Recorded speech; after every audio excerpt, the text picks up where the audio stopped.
This Patriots team keeps checking boxes. All right, welcome in. It's the Breer Report for December the 2nd. This is our very first Breer Report for the final month of 2025. Week 13 is now in the books, and we're going to start, as we always do, with the last thing we saw, which was the New England Patriots absolutely bludgeoning the New York Giants on Monday Night Football. This is two teams going in very, very different directions. A ninth straight loss for the Giants. This wasn't like many of the previous ones where they built a lead and blew it in the fourth quarter. In this case, they were just blown off the field altogether. And I was at the game, and I can just tell you, this is a team that did not look like it had a lot of energy going in there. It did not look like a team that really wanted to be there. And that was reflected in the way that they played in the first half. And as for New England, this Patriots team keeps checking boxes. And I still don't think the roster is completely there yet, but they absolutely hit a home run with the quarterback. They've hit a home run with the head coach. And they've got a roster full of tough, smart players that have bought into Mike Vrabel's play style. And I think maybe this is best illustrated by how complimentary the game that they're playing is right now. And that was illustrated best in the first quarter of this win over the Giants. They came out of the first quarter up 17-0, and they got to 17 points with just 110 yards of offense. And they did that by playing, again, a very complimentary style of football. A long kickoff return sets up the first drive, which ends in a field goal. Then they have a punt return for a touchdown. Then they go on a drive and score another touchdown. And the game effectively at that point is over. The Giants are there with a rookie quarterback. They're not coming back from a 17-point deficit against a team that's playing this well. And I think so much of it, again, has to do with the buy-in that Mike Vrabel is getting across the board from the players. And again, it shows up in the play style. You know, everybody saw the hit Christian Ellis put on Jackson Dart in the game. That was sort of indicative of the way that this thing has gone. And, you know, I think you see across the board a team that's playing a tough, smart style that doesn't beat itself. One of the first things Mike Vrabel said when he got to New England was that he wanted to have a team that was going to take advantage of a team that plays bad football. The Giants put some bad football out there. The Patriots were able to take advantage of it. And, you know, so much of this, and I know this is a buzzword, comes back to culture and what Mike Vrabel has been able to build in less than a year's time there now. And I think so much of it, I don't want to be corny about this, but it comes down to Mike Vrabel investing in the people who are in the building, the people that he inherited, the people that he brought in. They know how much he cares about them. And in creating that sort of feel inside the building, that's being reciprocated. And you're seeing so much of it show up. And again, how hard the team plays, how fast the team plays. It's not the most talented roster in the NFL. I think they still have a ways to go in building that up.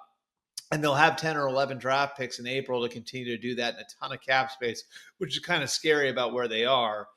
But with what they've got right now, they've been able to win 10 straight games. They're now 11-2. I don't think control their own destiny in the AFC, but they've got an easier road from here on out than Denver does.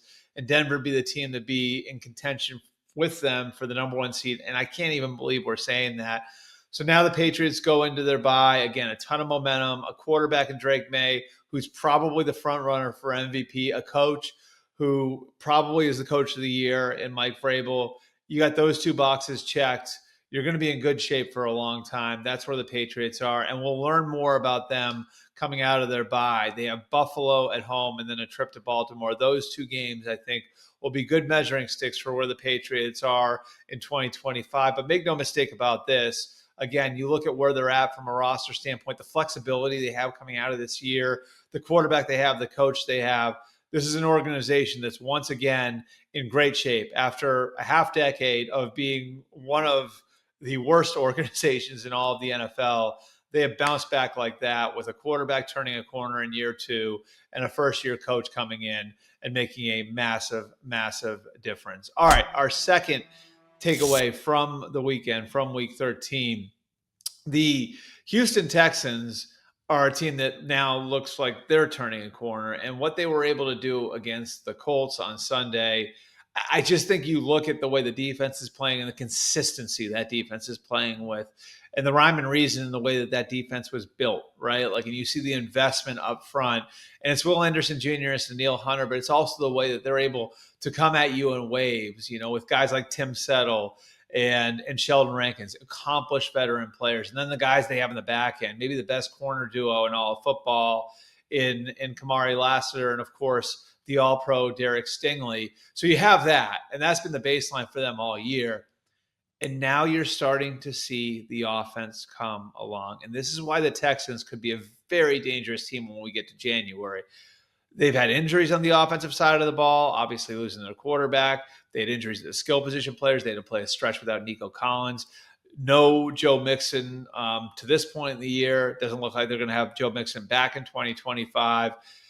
And so what they've had to do is they've had to rely on some younger people in a lot of these spots. And that includes the coordinator spot where they've got a first-year coordinator and Nick Caley, and then a bunch of rookies in key positions. Woody Marks looks now like he's going to be the answer as far as replacing Joe Mixon at tailback after they had to duct tape it together with Nick Chubb, who's been a great player over the course of his career, but I don't think anybody would argue that he is what he was for all of those years in Cleveland. You've got Jaden Higgins at receiver, who looks like a real matchup problem now when you're putting him opposite Nico Collins. The size of those two guys on the outside is an issue for defenses. And then this is the real key. Ariante Ursary at left tackle. It looks like they hit on a left tackle there, and they did it in the second round of the draft. And that offensive line was the biggest problem coming into the year. They traded Laramie Tunsil in the offseason. They've got a bunch of new starters up front. And that group now is not the liability it was 3 months ago. And a huge part of that is that rookie coming along. So you've got, again, first-year guys, whether it's the coordinator, Nick Caley, or all those rookies, Woody Marks, Jaden Higgins, and Ariante Ursary, who are going up now. And so you have that. You plug the quarterback back in. I think you're giving the quarterback now a chance to recapture some of the magic he had as a rookie. And you started to see flashes from CJ in that Colts game, some of the throws he was able to make. If he can continue to build on some of the things that you saw in that game against the Colts, this becomes a very dangerous team because we know exactly what that defense is and what that defense can be in a playoff setting. And as I see it anyway, this is a team that looks to me like it would be maybe the most dangerous team in the AFC. And a team that's capable of getting all the way to Santa Clara. There are some ifs, again. If the rookies continue to perform this way, if CJ recaptures some of that magic. But the ceiling is very high for the Texans. I told you guys that back in August when we discussed what teams could break through that sort of block of teams atop the AFC, the Bills, the Chiefs, the Ravens, the established powers. I thought the Texans were that team that team back then. And now looking at it for some of the same reasons, I think they can be that team going into January. All right, and our third and final takeaway for Week 13, the Chicago Bears come out of the weekend as the top team, at least by record, in the NFC, bludgeoning the Philadelphia Eagles on Black Friday, and they were able to do it with a different style of play that I think most people would have expected, but maybe you should have seen coming if you had watched what happened in Detroit. To most people, the hire of Ben Johnson was about turning around Caleb Williams at quarterback, and to a degree that's happened, but that's not the story here. The story is what they were able to do on the ground against the Eagles, and this is one of my favorite stats I've been able to dig up over the course of the entire 2025 season. The Bears at one point on Friday had 285 rushing yards. That would have been the most rushing yards they had in a single game in 41 years, since 1984. They wind up taking a knee, and that knocked off some of the yardage, and so it fell behind another performance from earlier this year. So the two best rushing days that they have had as a franchise since 1984 came in the month of November, which is incredible when you think about like where that franchise has been in all the years that have passed and the era that we're in now. And that the 1985 Bears, the vaunted 1985 Bears who had Walter Payton at tailback, weren't able to accomplish that.